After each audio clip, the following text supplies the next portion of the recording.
तो चलिए आज बात करते हैं यूएनएफसीसीसी की। इसे आप क्लाइमेट एक्शन के लिए दुनिया का एक संविधान समझ सकते हैं।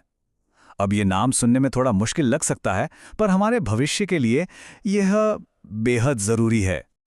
सोचने वाली बात है ना? आखिर लगभग 200 देशों को मौसम जैसे अहम मुद्दे पर एक साथ कैसे लाया जाए? ये एक ऐसी पहेली है जिसे दुनिया भर के नेता कई दशकों से सुलझाने की कोशिश कर रहे हैं। और जानते हैं, इसी मुश्किल का जवाब देने के लिए यूएनएफसीसी को बनाया गया था। तो इसकी शुरुआत होती है एक बहुत ही सीधी सी लेकिन बहुत दमदार सच्चाई से। एक ऐसी सच्चाई जिसे कोई भी नज़रअंदाज नहीं कर सकता, और वो ये है कि क्लाइमेट चेंज किसी सरहद को नहीं मानता।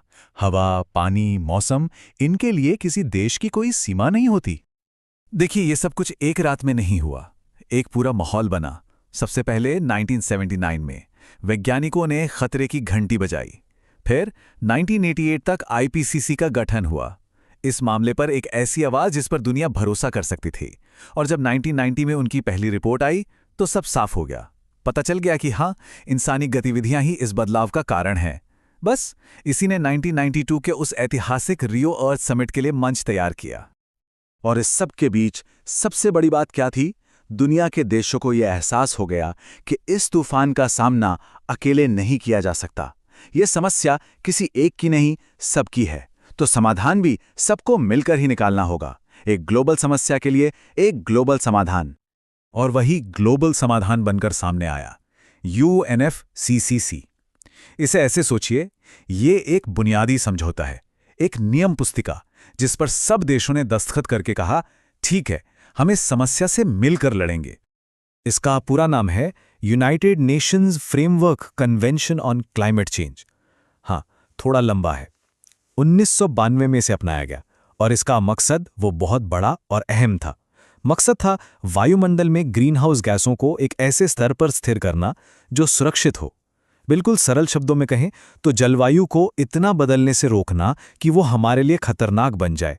तो जब देशों ने इस पर दस्तखत किए तो वे असल में कुछ बुनियादी बातों पर सहमत हो रहे थे। पहली बात, हाँ, जलवायु परिवर्तन एक असली समस्या है।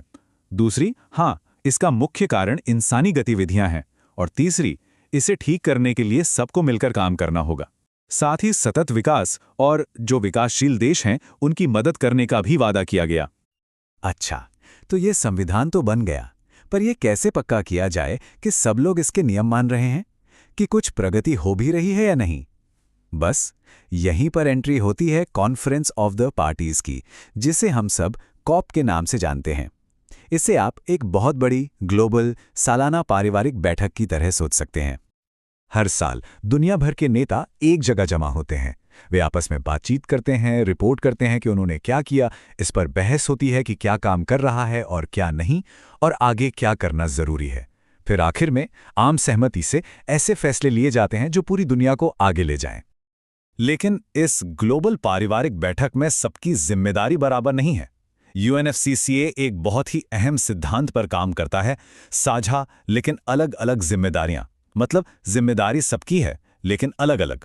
इसका मतलब ये हुआ कि जो विकसित देश हैं, यानी एनेक्स 1, जिन्होंने ऐतिहासिक रूप से सबसे ज्यादा प्रदूषण किया है, उनसे उम्मीद की जाती है कि वे नेतृत्व करेंगे। और दूसरी तरफ जो विकासशील देश हैं, नॉन एनेक्स 1, जिन पर जलवायु परिवर्तन का असर सबसे ज्यादा पड़ता है, उन्हें कार्रवाई करने के लिए समर्थन मिलना चाहिए। देखिए, यूएनएफसीसी तो नींव थी, एक शुरुआती ढांचा। इसके अंदर दो बड़े समझौते हुए हैं जिन्होंने ग्लोबल एक्शन को असल में एक आकार दिया है। पहले आया 1997 में क्योटो प्रोटोकॉल। ये एक टॉप डाउन तरीका था, मतलब ऊपर से नियम बनाए गए जिसमें सिर्फ विकसित देशों के लिए सख्त बाध्यकारी लक्ष्य तय किए गए। फिर 2015 में आया पेरिस समझौता, और इसने तो पूरा खेल ही बदल दिया। ये एक बॉटम अप तरीका है, मतलब हर देश, चाहे अमीर हो या गरीब, खुद अपने जलवायु लक्ष्य तय करता है। इन्हीं को हम कहते हैं राष्ट्रीय स्तर पर निर्धारित योगदान या एनडीसीज। और पेरिस समझौते के केंद्र में है बस एक संख्या, 1.5 डिग्री सेल्सियस। यही है पूरी दुनिया का सामूहिक लक्ष्य। ग्लोबल वार्मिंग को पूर्व औद्योगिक स्तरों से 1.5 डिग्री से ज्यादा न बढ़ने देना। तो आज हम कहाँ हैं? सच्चाई तो ये है कि ये कहानी अभी खत्म नहीं हुई है। असल में ये अभी भी लिखी जा रही है। ढांचा अपनी जगह है, पर काम अभी बहुत बाकी है।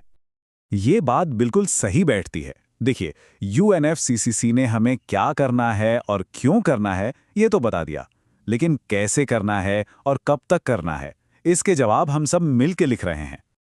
और यही हमें सबसे बड़े सवाल पर लाता है जिस पर सोचना बहुत जरूरी है।